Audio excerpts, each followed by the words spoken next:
الولاد سربيو. سلام الله عليكم أصدقائي، معكم مولاة الحيك. اليوم جبت لكم قصة غريبة عجيبة غادي تخليكم تشكوا في كل شيء. يلا اجيو قربوا حدايا نفكوا خيوط هاد الحكاية. واخا دازت عليا تمارة في جميع الرحيل وعييت من التغيير، ديما هز رحيلي من مدينة لمدينة بحكم الخدمة ديال راجلي. كل مرة كنمشيو لبلاصة جديدة كاع ما كنستقروا في قنت واحد. فاش دخلت للدار الجديدة حسيت بفرحة نساتني كاع داكشي اللي فات. كانت شقة زوينة مجهزة مزيان في عمارة نقية وحي هادئ بعيد على الزحام. المهم حسيت براحة نفسية وصافي، وهادشي اللي كنت كنقلب عليه. غادي تسولوني على الجيران، غادي نقول لكم حتى الجيران كانوا الله يعمرها دار. كانت معايا واحد جارتي، كانت مرا كبيرة في العمر وكيبان عليها الوقار والهيبة، والصراحة كانت أنيقة. كنت مرة كنشوفها كتسقي واحد الغرس قدام الباب ديالها، وأول مرة شفتها ابتسمت ليا وقالت لي مرحبا بكم في العمارة. من بعد ولينا مرة كنوقفوا نهضروا شوية حدا الباب، ثم عرفت باللي سميتها كلثوم، وانا من بعد بديت كنعيط لها مي كلثوم، ولا كتجيب لي شي حاجه الا طيباتها وانا كذلك. المهم ارتحيت ليها بزاف، خصوصا ان راجلي كان مشغول بالخدمه.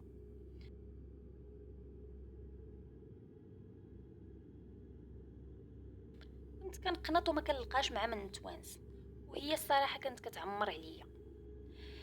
المهم انا كل مره كنت كنصيفط ولادي للمدرسه في الصباح كنلقى بابها محلول، ما فهمتش علاش. ما عطيتش اهميه للامر، كنت كنقول راه كتفيق يمكن كتجمع دارها ولا كتجفف حدا الباب ولا الله اعلم. ولكن بديت كنلاحظ انها ديما كتفيق مع 6:30 بالضبط، كتخرج كتخلي الباب محلول. كل مره كنخرج ولادي كنبدا نسد الباب ديالها، حيت كنقول راه يمكن نسات ولا ما عرفتش. حتى لواحد النهار حسيت بلي داكشي كيتعاود بزاف، مشيت لعندها وقلتها لها. جاوباتني قالت لي معليش بنتي، راني مرا كبيره في العمر وليت كنسى، شكرا لك اللي كتردي معايا البال. صافي فاش قالت لي هكاك ما بقيتش كنركز مع الباب. قالت لي مغاده جايه بقينا بحال هكاك، ولكن كانوا عندي شي ملاحظات. كنت لاحظت انها ما كيجي عندها حتى شي واحد، لا عائله لا صحاب لا حتى شي حاجه، وما عمري ما شفتها مقضيه. ما كتخرج للسويقه، ما كتقضى، ما كتمشي للحانوت، ما حتى شي حاجه. ديما جالسه في الدار، ولا كتخرج الصباح وما عرفتش فين كتمشي، يوميا مع 6:30 تخرج ما كنعرفهاش فوقاش غترجع. هادشي كان ضارني في راسي، ولكن الصراحه ما زعمتش نمشي نقول لها علاش كتخرجي الصباح بكري، ولا علاش ما كيجيوش عندك الناس ولا. المهم هادشي كنت ملاحظه ولكن مخلياه بيني وبين راسي. حتى لواحد الصباح فقت باش نفطر ولادي ونصيفطهم للمدرسه، حتى كنسمع الصوت ديال الضحك. شفت في الساعه كانت 6:30، الوقت اللي كتخرج فيه.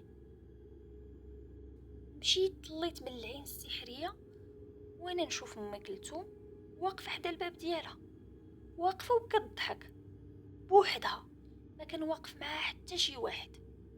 كتضحك شويه كدير راسها بحال كتهضر، شويه كتعاود تضحك، ما فهمت حتى شي حاجه. شويه جمعات الوقفه ما بقاتش كتضحك ومشات، ما عرفتش فين مشات. تما دخلني الشك والخوف كلشي تخلط عليا. المهم داك النهار ما قدرتش ننسى داكشي اللي شفت، الشي اللي خلاني نزيد نركز معاها اكثر ونحضي معاها اكثر. في نفس السيمانه بنهار الجمعه كان راجلي خدام، ولادي يلاه جاو من المدرسه. شويه كنسمع التسرسير ديال الباب، مشى ولدي كيجري حل الباب، يلاه جيت نخاصم عليه لقيتها هي جايبه واحد القصريه ديال الكسكسو، بغات باش تغدى معانا. بطبيعه الحال انا ما لقيت ما نقول، قلت لها مرحبا بك. دخلات بصراحه كتبان عاديه، ماشي زعما شي وحده حمقاها ولا. المهم جلسنا كناكلو، شويه حسيت بالدم مجمد في عروقي.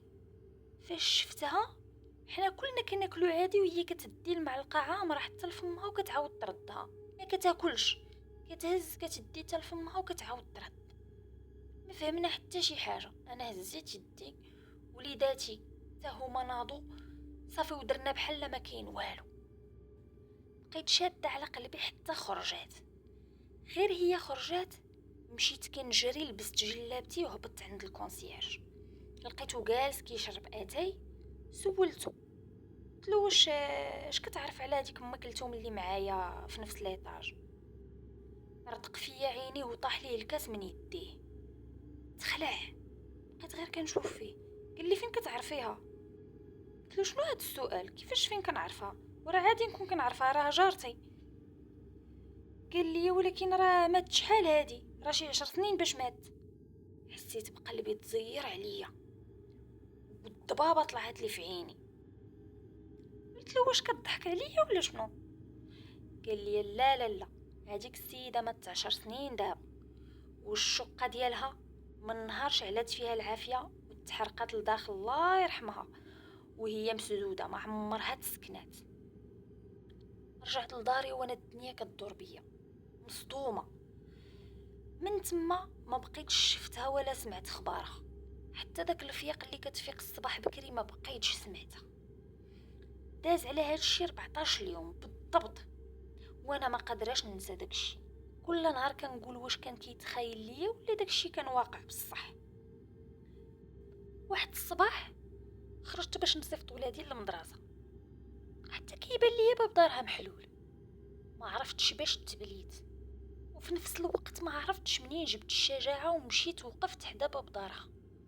دفعت الباب بشويه، ومن هول الصدمه ما عرفتش واش نجري ولا نهرب ولا نبقى واقفه.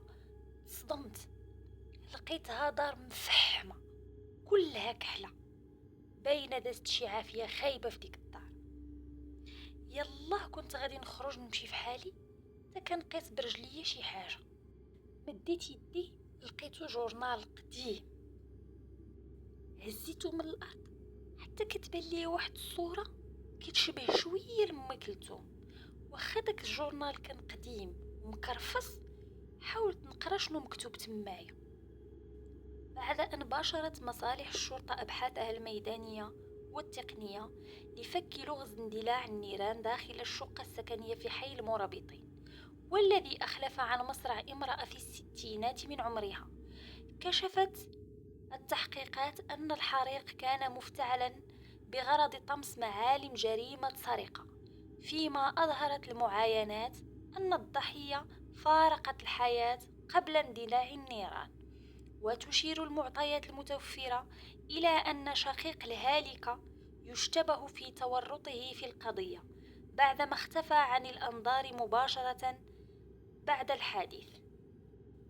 هنا بديت كنفهم شي شوية، وبدات الرؤية شوية كتوضح.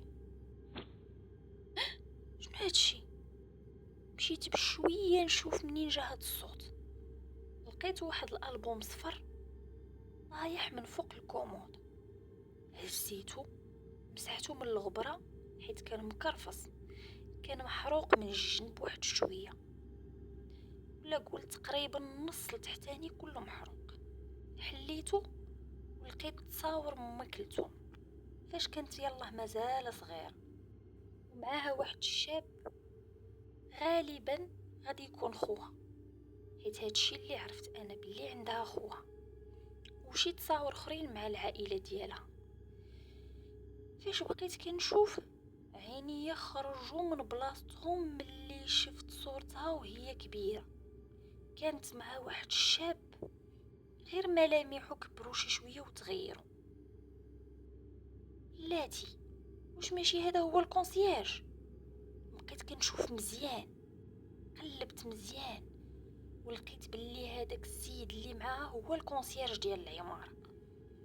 هذا شنو جمعوا مع ام كلثوم؟ زدت قلبت وتاكدت فعلا بلي هو خوها. حطيت داكشي من يدي وخرجت كنجري. مشيت عيطت لراجلي في التليفون، عاودت له كلشي وقلت له شوف انا راه ما غاديش نتسناك، غادي نلبس جلابتي دابا غنمشي للكوميساريه. وفعلا داكشي اللي درت، لبست جلابتي ومشيت للكوميساريه، عاودت لهم كلشي وباللي الكونسيرج ديال العماره هو خوها وهو اللي غادي يكون قتلها. ولكن حتى واحد ما بغى يتيقني، وانا دابا جالسه في مصحه ديال الامراض العقليه وتيقولوا باللي عندي انفصام في الشخصيه، وباللي انا ما عندي لا راجل لا ولاد، ما عمري تزوجت، وما كاين حتى حادث اصلا. ما بغاوش يتيقوني، ولكن انا متاكده باللي داكشي كله حقيقي، وغادي يجي شي نهار وغادي نبين ليهم باللي انا ما كيتخيلش ليا، وكاع داكشي اللي قلته بصح. حتى لهنا اصدقائي غادي نكونوا سالينا الحلقه ديال اليوم. كنتمنى هاد القصه تكون نالت اعجابكم، حتى نتلاقاو ان شاء الله في قصه جديده. في امان الله.